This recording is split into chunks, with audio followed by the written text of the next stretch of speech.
Today, we're going to be trying to replicate scenes from one of my favorite movies, from one of my favorite cinematographers, the GOAT cinematographer, Roger Deakins, from the movie Sicario. Sicario does an amazing job of using aerial videography to not only move the story forward, to establish the story, to establish the world, but to create a sense of feeling, which is basically dread and terror, and also establish a character, because really in that movie the location is a character. That's not just done through the cinematography but through the editing as well, which we'll talk about. So let's have some fun and see if we can recreate some of the magic from Sicario.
One of the things I noticed about shooting with this drone, so I'm new to the drone, there's a couple things. One, we had some weird artifacting going on, so I want to do another video where we talk about how we're going to overcome that artifacting.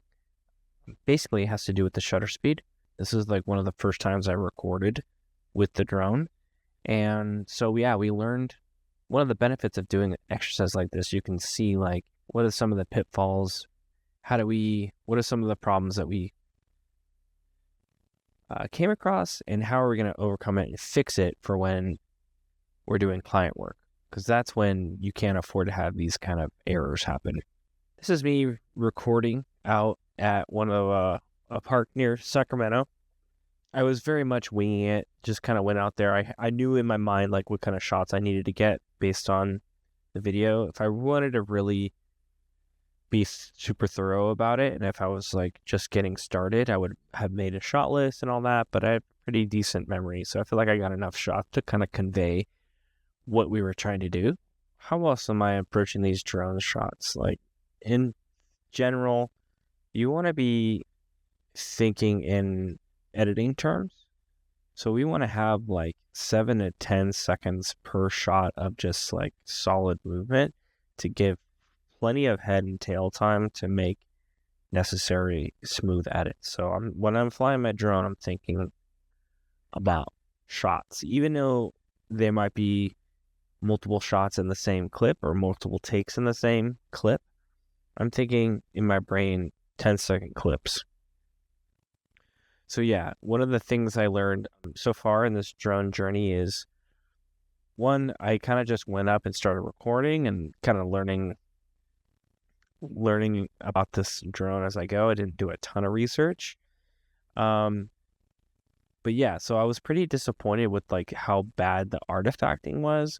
And I did get some ND filters that can help with that, because basically how the drone helps regulate the exposure, the automated exposure, is it does that through shutter speed. So it's maintaining a pretty open iris, and it's controlling the amount of light by using a super fast shutter speed. And when you have a super fast shutter speed, it's going to make that footage appear more jittery. So if you look at some clips in old films like Saving Private Ryan, they shoot at a really high shutter speed, and it creates kind of a jittery effect. And shutter speeds based on old film. So yeah, first impressions of this drone. I have a Mavic Mini Pro 3. I bought it secondhand. It's in really good condition. And with no ND filter, I was pretty disappointed, even at 4K 30, how bad the artifacting was based on the high shutter speed. Not the end of the world. This is correctable.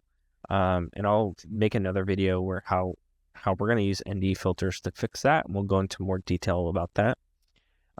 So for future videos, there won't be this weird like jittering effect. But for this one, it's just kind of something we're going to have to live with. Roger Deakins is one of my favorite cinematographers, as I said. And if you haven't seen Sicario, you have to go see it. It's one of the best movies made in the last 20 years. The way they just make the location a character and just deliver this sense of dread. And that just doesn't come from the cinematography, but obviously the amazing music and sound effects and editing really all have a play in that.